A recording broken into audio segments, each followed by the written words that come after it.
Welcome to day 3 of quarantine here in Hangzhou, Zhejiang Province, People's Republic of China. I'm 40 years old. I'm going to be here for a year. How the hell did this happen?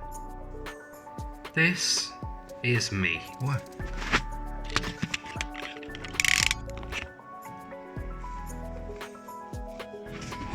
Alright then.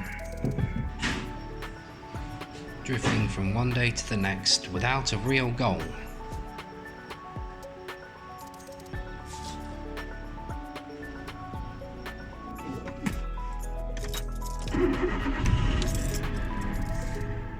Perhaps tomorrow something will change.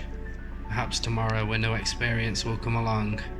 But until then, I'll roll ever onwards, drinking too much beer, getting up in the morning, working for the man. That's too many again. Oh, that one's not open. Coffee. Jesus, this. Wishing for something different.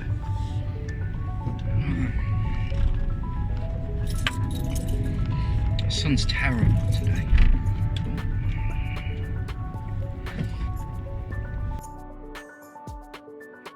And then, one morning, something different came.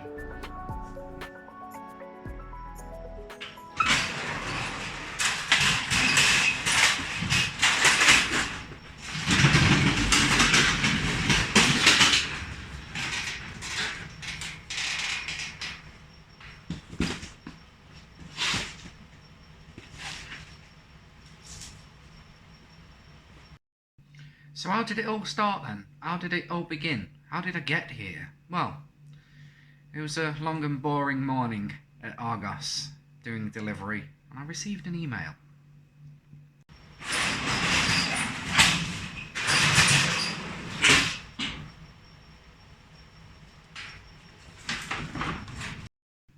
Yeah, it was another one of them incredibly long and boring delivery days. That's what I did, day in, day out. Well, one on, one off. 6 o'clock starts.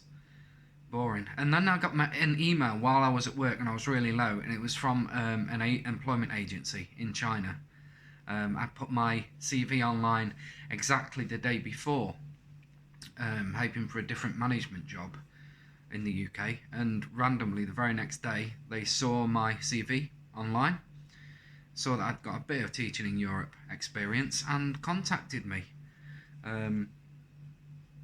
That was it, really. And I thought, you know what, I should have gone to China in 2019, but there was a bad cold, wasn't there, going around the world. So they knocked that on the head. And yeah, responded to the email, and the ball was rolling. Found a drill bit here. I'm trying to drill a hole. So yeah, there's also the other videos that you can see on the channel, reviewing items you can buy for 50 pence and so on and so forth. Life wasn't really going anywhere, but I have travelled a lot in the past. I've done some English teaching in voluntary in Poland and Spain. And I've travelled a bit around Europe, but never anywhere as far as somewhere like China, for example. Because I'm here. So, how did it all begin? I applied for another job, a management job actually, in a different company. Wanted a new challenge, and as part of that, as part of the application, you had to create a CV on their website, because I'd lost my CV. It'd been that long since I'd applied for a job, I didn't know where it was or anything. So I put all my details in, it created me a CV, but it also uploaded that CV to the net so that other potential employers could have a look. And I wrote down my experience, voluntary teaching English. And then 2 mornings later, I was incredibly low at work. And I received an email. Basically the email said, "We've seen your CV online, quite interested in your CV. Would you fancy a new challenge coming to China to teach English?"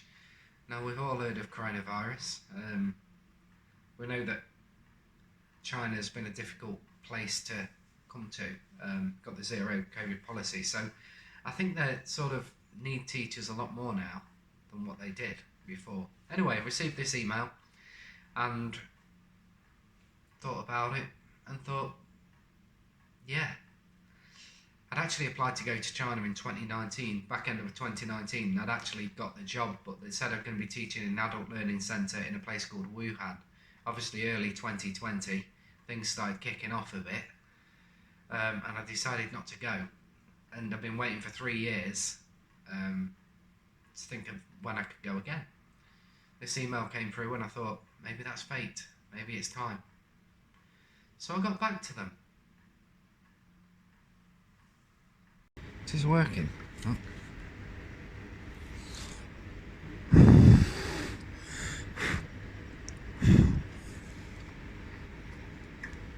Working on this for about 2 months. So I've been working for an agency. I'll reveal the name of that on request. You can find them. One of the biggest agencies who deal with people, foreign teachers coming to China. I ended up having a sort of brief interview with a gentleman called Jeff, who was amazing. And he also sponsored me and paid for me to redo my TEFL course because I couldn't. It'd been a long time since I did my TEFL course before. And also they checked you will need to have an undergraduate degree. But luckily I've got a master's as well in creative writing. Some of the best times of my life. Anyway, that's by the by. So they asked for me, once I dealt with Jeff and Jeff sent me details on, the agency asked for me to upload a 5-minute video introducing myself to schools and see if there's any of them that wanted to interview me. So these were my efforts at making that video. Hello, my name's Jonathan Brearley. Hello, my name's Jonathan Brearley. I'm 40 years old. I hold an undergraduate degree in creative writing. With honours. Oh, fucking hell. Hello, my name's Jonathan Brearley. I currently live in the UK. In between the cages coming up.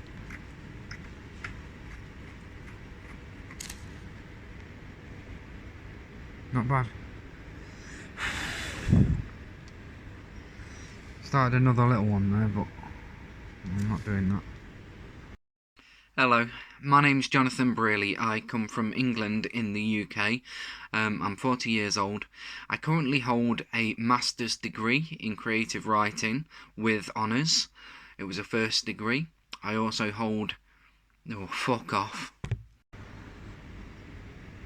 That graffiti's not me. That hole is. Sorry, everybody. If you watch this and you work here, sorry. But please don't misunderstand me. I loved my job at Argos. I loved all my colleagues. I was treated really well. And I had a comfortable life. I had my own home. I've still got it, really. Comfortable home, lovely place to live, lovely family, very supportive.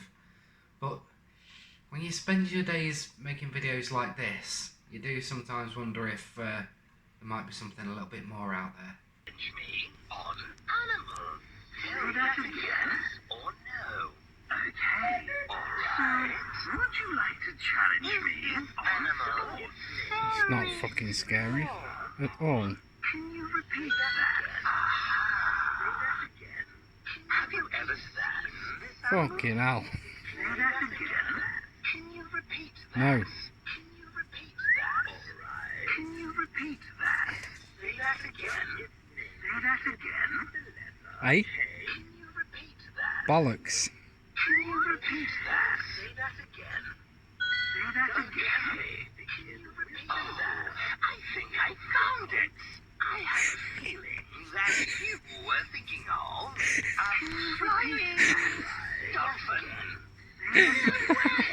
I was just kidding. Can you repeat that? Animals Bollocks. have hair or fur. Say that again. So these are the processes that I went through to get the visa. Number 1, apply for the DBS check. 2, take your copy of your DBS check and your degree certificate and get them legalised, okay? What that means is you need to get an apostille put onto them, okay? I did mine through the apostille of The Hague, okay? They apply, it's like a punched in stamp to your document which says these are, and it's also gets a solicitor's mark on it, and that says this is legal in the UK. This is legitimate. It's not been faked. We can confirm this. So internationally, they might not understand it, or use the same system, but in the UK, it's legitimate, and that's an apostille. APOSTILLE shows that it's a legal document and can be used internationally. Okay. Once you've got your apostille or legalised both your DBS check and your degree certificate, you can go on to. When you've got your apostille on your documents, you can then go to your local embassy or consulate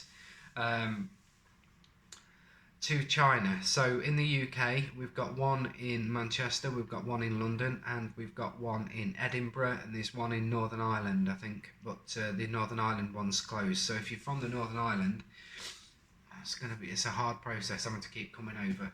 Can't do anything about that, not my fault.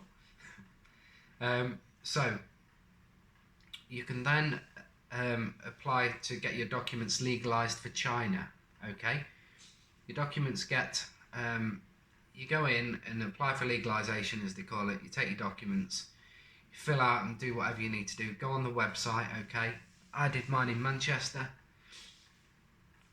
and then they keep your documents and everything, and then you return a week later and collect them, and they've got a legalisation stamp. It means that not only are they legalised for international use, but they've been checked by someone from the Chinese embassy or consulate or whatever you want to call it, that they are legal for use in China. Okay, so that you do that. When you've done that,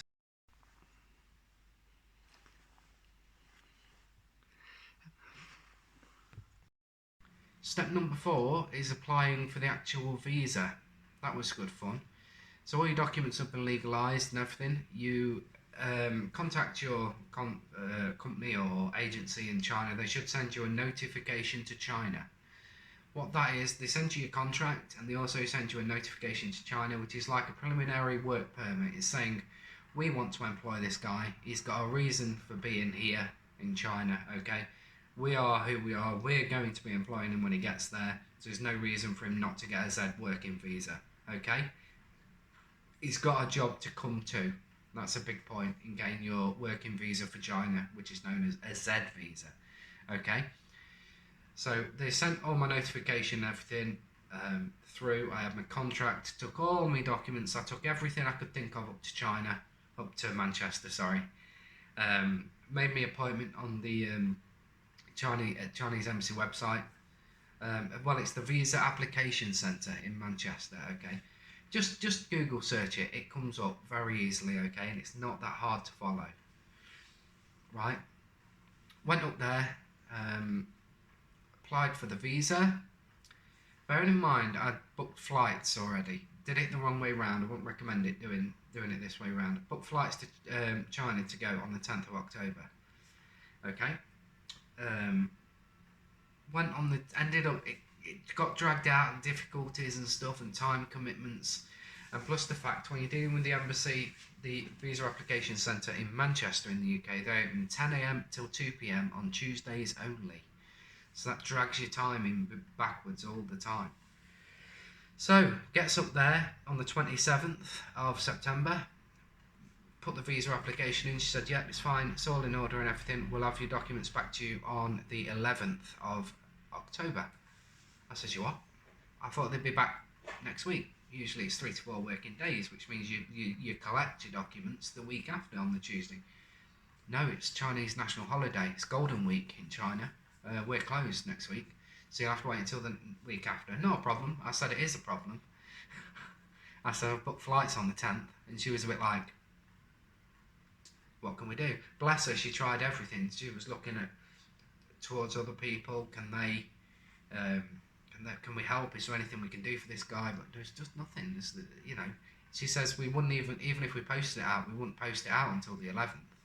So you're quicker coming, and even then that's not going to be quick enough. So I thought, what am I going to do? And then she said, have you tried the London visa application centre or the embassy? No. Got all my documents back, quickly made plans. This is the Tuesday. On the Wednesday, went all the way back from Manchester to Skegness, which is a 4-hour drive. Next day, 4-hour drive down to London, parked up, gets on the tube, tanking into the metro on the Wednesday, puts the application in. He says, yep, that's absolutely fine. He says it would normally be ready for Monday, but we close because it's Golden Week. He says, I'm not worried about that. He says, so give it until next Wednesday, which would be like the 5th or 6th of October, so we were in time. Man, that drive back from Manchester on that Tuesday, tearful, angry, horrible. And also found out that the family dog had to be put down, sadly, so that was a really shitty drive back. Wednesday, went down to London. Did it following Wednesday, went down to London, got the visa. Okay, we're away, we're in the clear. Time to set off. Nearly. I didn't mention before that, during the whole process, it got slightly delayed by 3 weeks as well, because I might have got COVID. Yeah, so everything was going really well. And then I got COVID. Ah, fuck. Felt like shit.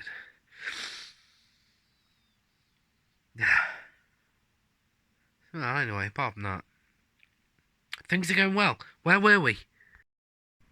Well, back to the present, that's where we were. The process isn't quite over at that point. Got my visa in hand, everything's great. Now, you're going to have to think about COVID restrictions, okay? Zero COVID policy in China. So in order to get from the UK to China, what you need is 2 negative PCR tests. One of them within 48 hours of the time of the flight departure. One of them within 24 hours of the time of the flight departure, but more than 24 hours between them. So, more driving, cleared off to Birmingham, express test. Search for them, very good company. They're from Birmingham International Airport. Kind of not very easy to find, but we cleared off there 2 days before my flight was due to depart on the 8th. And yeah, here's a bit of footage I got. Right, so I'm just going to do this quick piece to camera because I've just been for my first PCR test. Fucking hell. Like a total nut. Once I got there, they're really lovely people and everything. I hope it comes back right. But when you go to... I had mine done at Birmingham Airport walkthrough, right? Don't know what that means. Went on Google Maps. Followed Google Maps. Takes you to Car Park 7.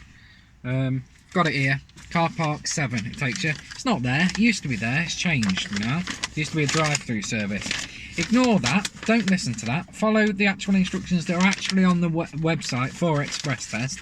I didn't. It's not Airport Car Park 7 Works Road Marston Green, because that's Car Park 7. No. I was there an hour and a half. Fucking about. Sorry for my language. I'm pissed off, to be honest with that. Then the guy, a lovely guy, who was working the car park machine, he let me get out the car park for free, which was nice, but sent me to car park 5. Astonishing. It's not there. Fuck all there. Like, that's when I checked on the actual website where I needed to go. £6.50 that cost. I had to phone up the thing because I hadn't pre-booked a car parking space, so I had to phone up the woman on the thing holding the traffic up behind. Never been so fucking embarrassed in my life. And then, so yeah, did that. Finally got out of there, went round. So go into car park 1 at Birmingham Airport, put it in Google, car park 1. It's a multi-storey, get it parked, right? And as you come out, it says exit to terminals, foot passengers. Have a look round because it's not clear. You come out into a little foyer bit, and then you come out, and in front of you Over the road, you can see all the airport buildings and everything like that. Okay, don't head towards that. Look down to your left-hand side here, right?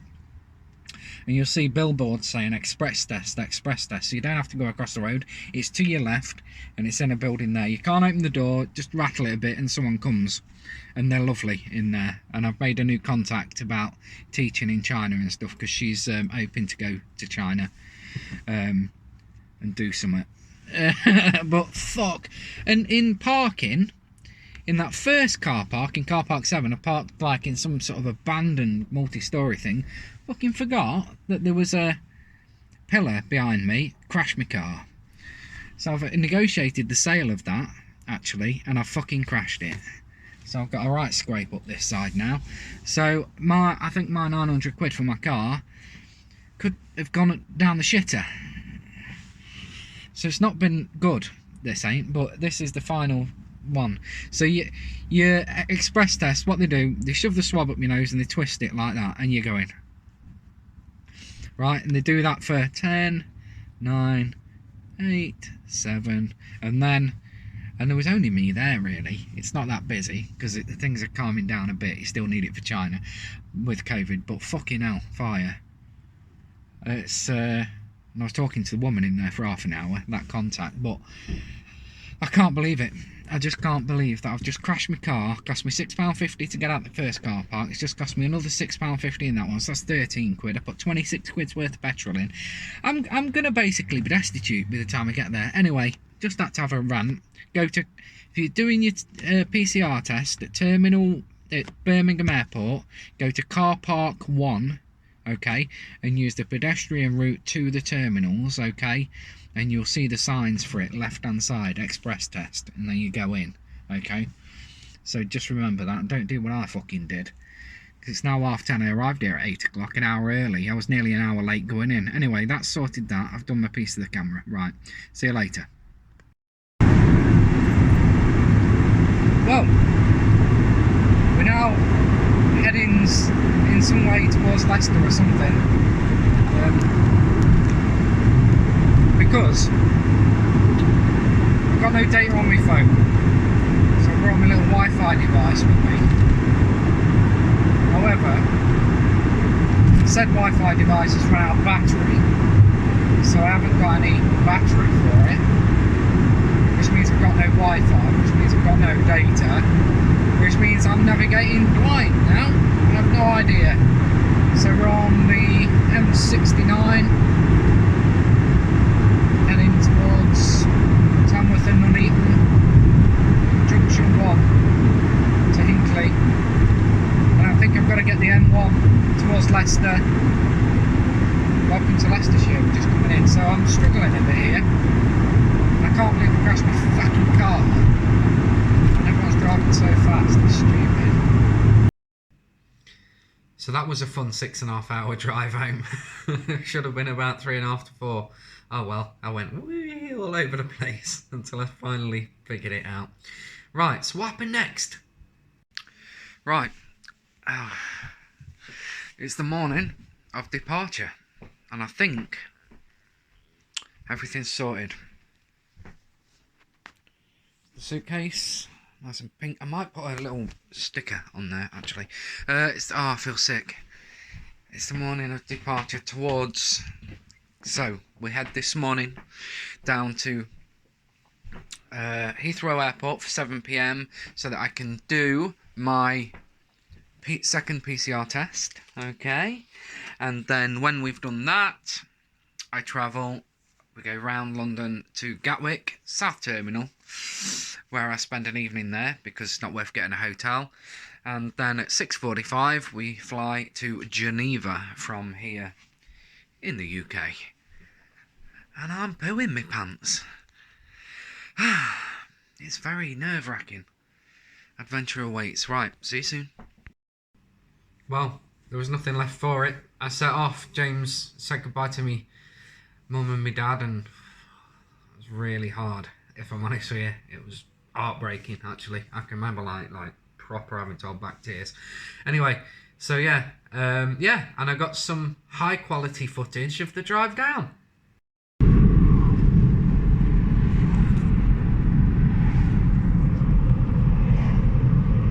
spin it.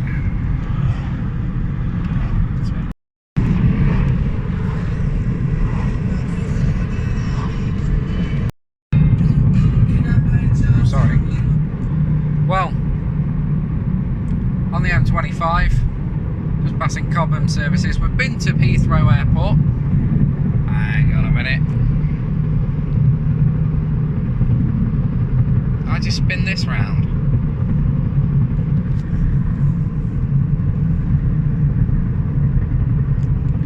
I got the option to spin it round here. Should usually get it.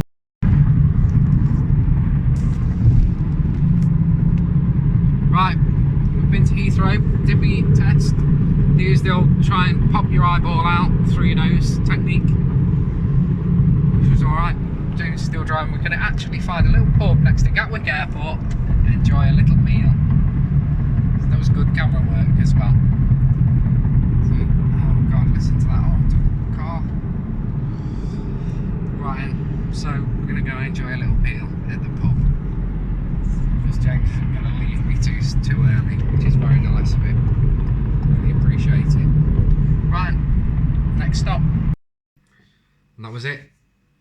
Got into the airport, sat there for hours, all night, said goodbye to James, nearly crying again, all night in the airport, and then gets to about 2-3 in the morning, and that's when you apply for the green code. At the time you had to have a green code, and you did it online, an online process, and did my application for it and everything, put it in 2.5 hours before, due to, well, they were boarding, actually not boarding, they were doing check-in for the flight, when I got my code back, and it was red code.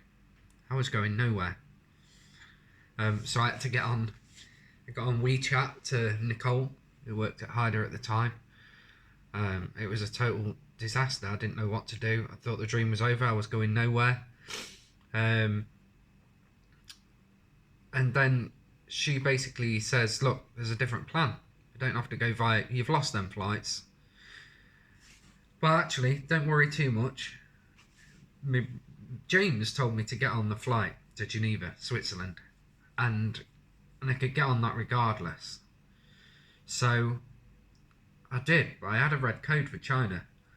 Nicole told me, don't worry too much, we can change your plan. You've got your 10,000 RMB flight reimbursement for the end of your contract, but we can actually use that. They must really need people to allow me to get away with that and spend that money. We can use that in order to get you some new flights and everything. Because once I got to Geneva, things really went tits up.